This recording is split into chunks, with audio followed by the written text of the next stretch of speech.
Après le pont Sully, sur la gauche, voici l'hôtel Lambert, un hôtel particulier du XVIIe siècle où passèrent, entre autres, Chopin, Berlioz, Liszt et de nombreux écrivains. On the left, after the Pont de Sully, you can see the Hôtel Lambert, a private townhouse built in the 17th century. It welcomed such guests as Chopin, Berlioz, Liszt, as well as many writers. Después del puente Sully, a la izquierda se halla el Hôtel Lambert, un palacete del siglo XVII, ainsi que des artistes français et internationaux. The Ile Saint-Louis is a calm, well-preserved area where many politicians have lived, such as Georges Pompidou, as well as many famous international and French artists. L'Ile Saint-Louis es un barrio tranquilo y preservado donde han residido numerosos hombres políticos, tales como el presidente Georges Pompidou, así como artistas franceses e internacionales. Et voici le pont le plus romantique de Paris, le pont Marie ou pont des amoureux. La légende veut qu'en abordant ce pont, on fasse un vœu en fermant les yeux. Si vous êtes avec la personne que vous aimez, embrassez-la sous le pont. Votre vœu se réalisera. And here is Paris's most romantic bridge, the Pont Marie, or the Lover's Bridge. Legend says that upon stepping onto the bridge, one should close one's eyes and make a wish. If you are with the person whom you love, kiss him or her beneath the bridge, and your wish will come true. Y he aquí el puente más romántico de París, el Pont Marie o puente de los enamorados. Según de Paris-Plage, pendant plusieurs semaines en juillet et en août, la place de l'Hôtel de Ville et la voie rapide que nous longeons à votre droite sont aménagées en station balnéaire avec plage de sable, palmiers et de nombreuses activités. Each summer, in July and August, on the Hôtel de Ville Square and the Express Road, next to which we're cruising, the Paris Beaches event is installed. Sandy beach areas with palm trees are created, and there are summer activities for all ages. Cada año, con motivo de Paris-Plage, durante varias semanas en julio y en agosto, la plaza del Hôtel de Ville y la vía rápida de circulación de coches que bordeamos a su derecha se convierten en zona balnearia con playa de arena, palmeras y numerosas actividades.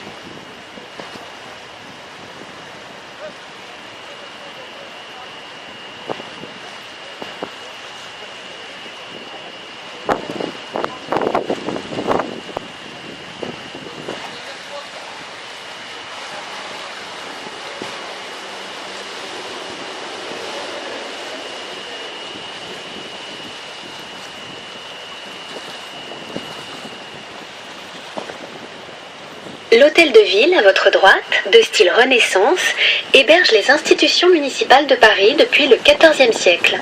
Le parvis accueille de nombreux événements, tels que des concerts, une patinoire en hiver. On your right, the Hôtel de Ville, in the Renaissance style, has been home to Paris's municipal institutions since the 14th century. The square in front of it is the site of concerts, many cultural events, and the winter ice skating rink. L'Hôtel de Ville, a su derecha, de estilo renacentista, alberga las instituciones municipales de París desde el siglo XIV. La plaza acoge numerosos acontecimientos como conciertos y una pista de patinaje sobre hielo en invierno.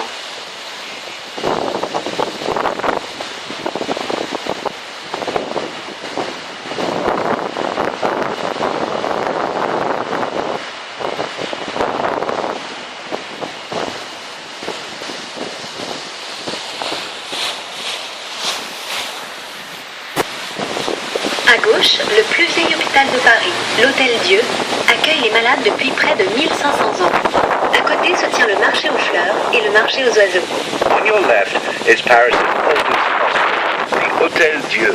It has been treating the sick for over 1,500 years. Next to it are Paris's flower and bird markets. A la izquierda pueden ver el más viejo hospital de París. L'Hôtel Dieu acoge a los enfermos desde hace unos 1500 años. Junto al mismo se halla el mercado de flores y el mercado de pájaros. À votre gauche, après le pont, l'ancienne résidence des gouverneurs romains et premier palais des rois de France, constituée par la conciergerie, la Sainte-Chapelle et la tour de l'horloge. La conciergerie est devenue une prison dans laquelle Marie-Antoinette a été détenue. On your left, is the residence of the ancient Roman governors and the first palace of France's kings, the Conciergerie, Sainte-Chapelle, and the Tour de l'Horloge. The Conciergerie became a prison. Marie Antoinette was imprisoned there. A su izquierda, la antigua residencia de los gobernadores romanos y primer palacio de los reyes de Francia, constituido por la Conciergerie, la Santa Capilla y la Torre del Reloj. La Conciergerie se convirtió en una cárcel en la que estuvo presa María Antonieta. Devant vous, le Pont-Neuf possède 385 figurines ornant les corniches, plus connues sous le nom de mascarons. On raconte que ces visages grimaçants représentent les amis et ministres du roi Henri IV, se moquant de lui parce qu'ils ne croyaient pas en la solidité de ce nouveau pont. In front of you is the Pont Neuf, with its cornices decorated with 385 figurines, also known as the mascarons.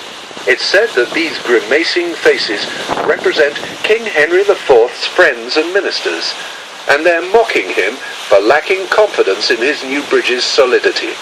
Ante ustedes el Pont Neuf, que posee 385 figuras que adornan las cornisas, más conocidas con el nombre de mascarons. Se dice que estas caras gesticulantes representan a los amigos y ministros del rey Henri IV, que se burlan del mismo porque no creían en la solidez de este nuevo puente.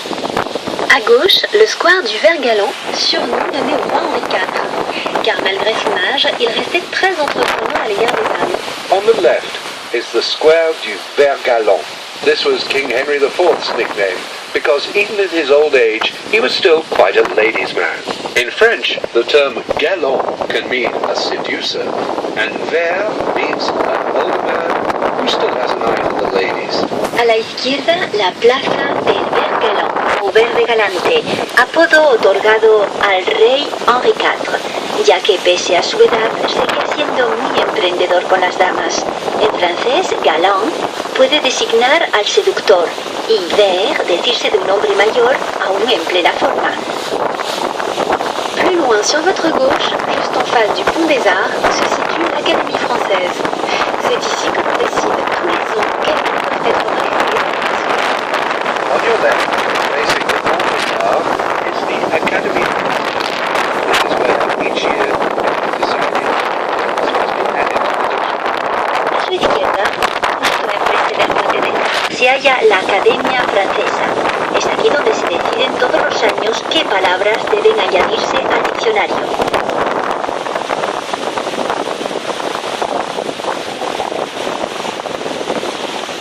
Savez-vous qu'auparavant les ponts de Paris étaient payants? Did you know that Paris's bridges used to be toll bridges? ¿Saben que en otro tiempo los puentes de París eran de peaje?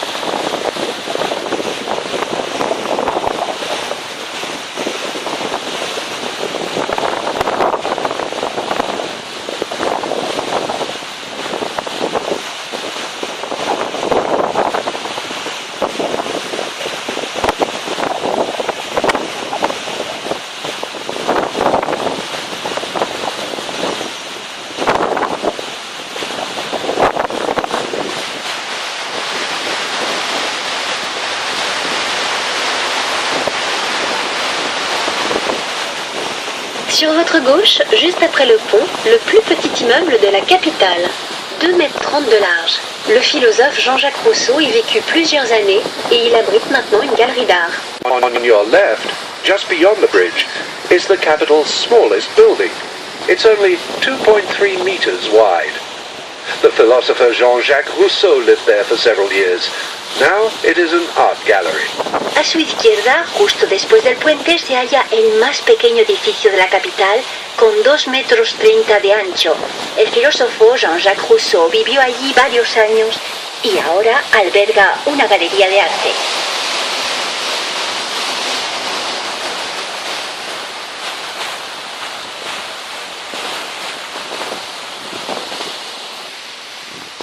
À votre gauche, juste avant la passerelle, sous un dôme vert, le palais de la Légion d'honneur. Ce bâtiment a servi de modèle à la construction de la Maison Blanche à Washington. La Maison Blanche est cependant 7 fois plus grande. On the left, before the passerelle, beneath a green dome, is the Palais de la Légion d'honneur. This building was used as the model for the White House in Washington, D.C. though the US President's White House is 7 times larger. A la izquierda, bajo una cúpula verde, el Palais de la Légion d'Honneur. Este edificio sirvió de modelo para la construcción de la Casa Blanca de Washington. Es, sin embargo, 7 veces mayor.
The French Assembly. Its facade resembles a Greek temple.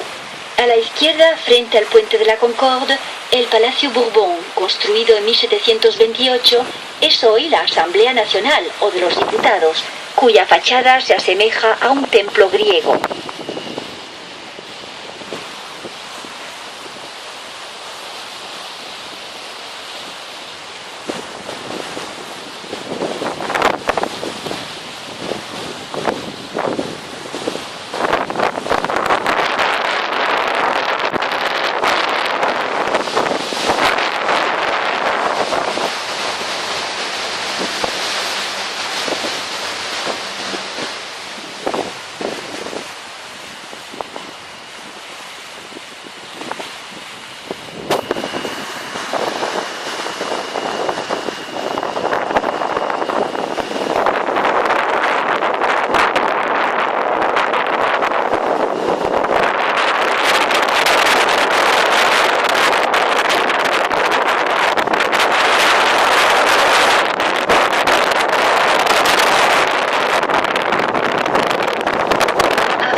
Regardez bien, vous verrez le dôme doré des Invalides qui abrite un hôpital militaire, le musée de l'armée et sous le dôme de l'église, un tombeau de Napoléon Ier. Before the Pont Alexander III, you can see the golden dome of Les Invalides. Its buildings house a military hospital, the military museum, and under the dome is the tomb of Napoleon I. Antes del puente Alejandro III, a la izquierda, si observan bien, verán la cúpula dorada de los Inválidos, que alberga un hospital militar, el Museo del Ejército y, bajo la cúpula de la iglesia, la tumba de Napoleón I. Le Grand Palais, à votre droite, a été construit pour l'exposition universelle de 1900. Vous pouvez admirer sa magnifique verrière et de nombreuses expositions, salons, concerts, épisodes, même parfois fêtes foraines.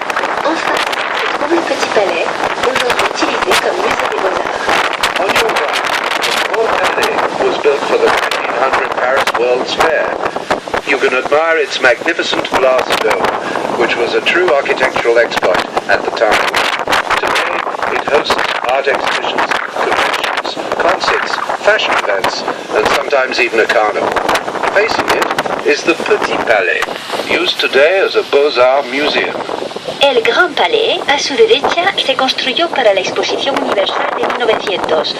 Pueden admirar su espléndida vidriera, prodigio arquitectónico para su época. Acoge hoy numerosas exposiciones, salones, conciertos, desfiles de modas y otros tipos de festejos. Enfrente se encuentra el Petit Palais, hoy utilizado como Museo de las Bellas Artes.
pendant la crue de 1910, il avait de l'eau jusqu'à là-bas. Mais attention, au moment de la construction du pont actuel, le zouave a été rehaussé de 40 cm. In front of the green Pont de l'Alma is the statue of the Zouave. This statue allows Parisians to see the Seine's water level. During the 1910 flood, the Seine came up to his beard. When the current bridge was constructed, the statue was elevated by 40 centimeters. Delante del puente del Alma, de color verde, observarán la estatua de Zouave. Es esta estatua la que permite apreciar a los parisienses el nivel del Sena. Durante la crecida de 1910, el agua le llegaba hasta la barba. Pero cuidado, en el momento de la construcción del puente actual, el Zouave se alzó unos 40 centímetros.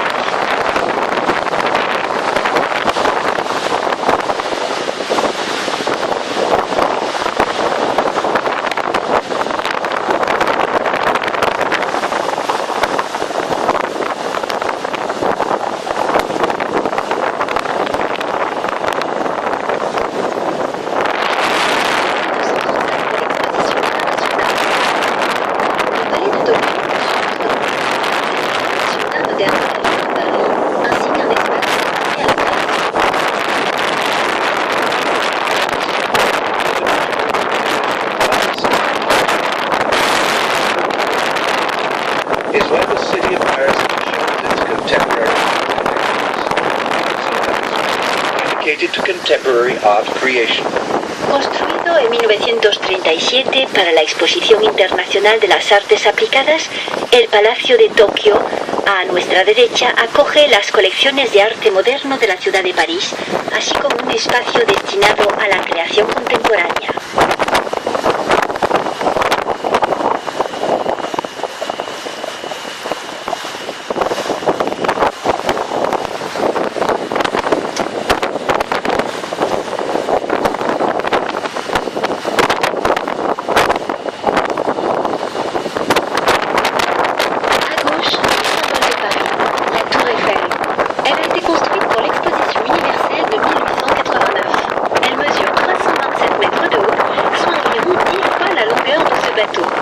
La tour était à l'origine un monument éphémère. Beaucoup d'artistes et d'écrivains de l'époque détestaient la tour et réclamaient sa destruction. Finalement, la tour fut sauvée.